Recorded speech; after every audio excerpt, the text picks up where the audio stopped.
Hello friends, எல்லாருக்கும் வணக்கங்க. கலாஸ் ரெசிபியில் இன்னைக்கு சூப்பரான வடைகறி எப்படி டேஸ்ட்டாக பண்ணுறதுன்னு பார்க்கலாம் வாங்க.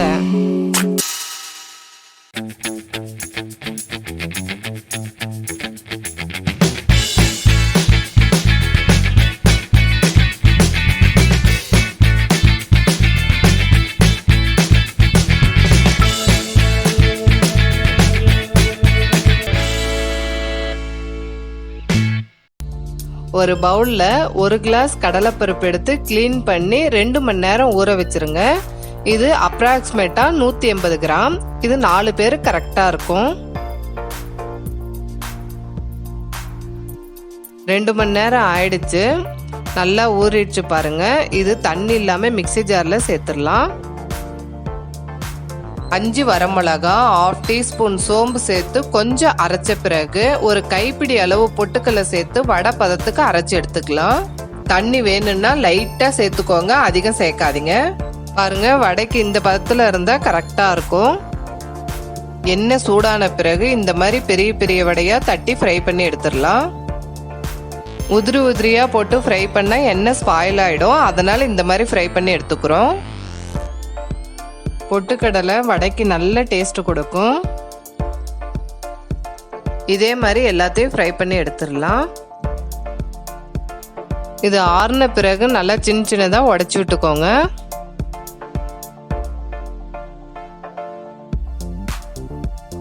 கடாயில் கொஞ்சம் எண்ணெய் ஊற்றிக்கலாம். எண்ணெய் சூடான உடனே 1/4 டீஸ்பூன் சோம்பு பொரிஞ்ச உடனே 3 பச்சை மிளகாய் கீர்னது அதையும் சேர்த்து எண்ணெயில் வதக்கிக்கோங்க.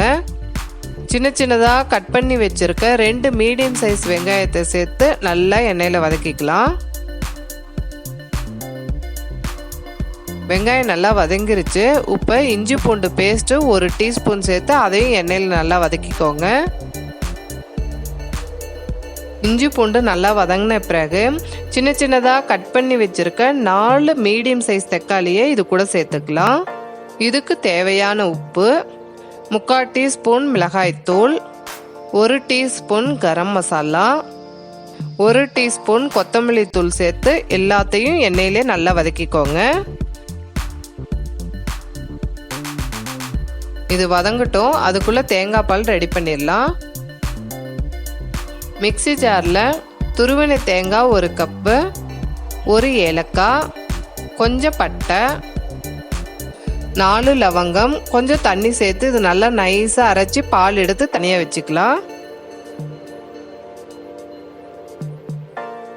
பாருங்க, தக்காளி நல்லா வதங்கிருச்சு.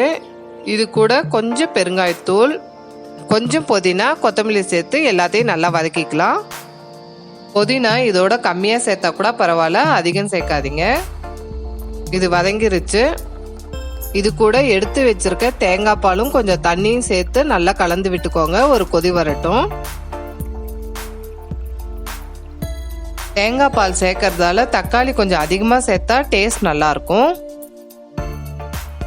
பாருங்க, ஒரு கொதி வந்துருச்சு. இப்போ ரெடி பண்ணி வச்சிருக்க வடையை இது கூட சேர்த்து நல்லா கலந்து விட்டுக்கோங்க.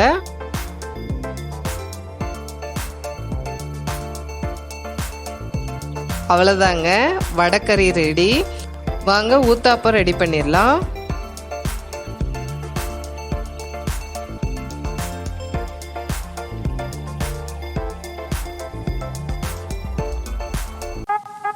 அவ்வளோதாங்க, வடைக்கறி ஊத்தாப்பம் ரெடி.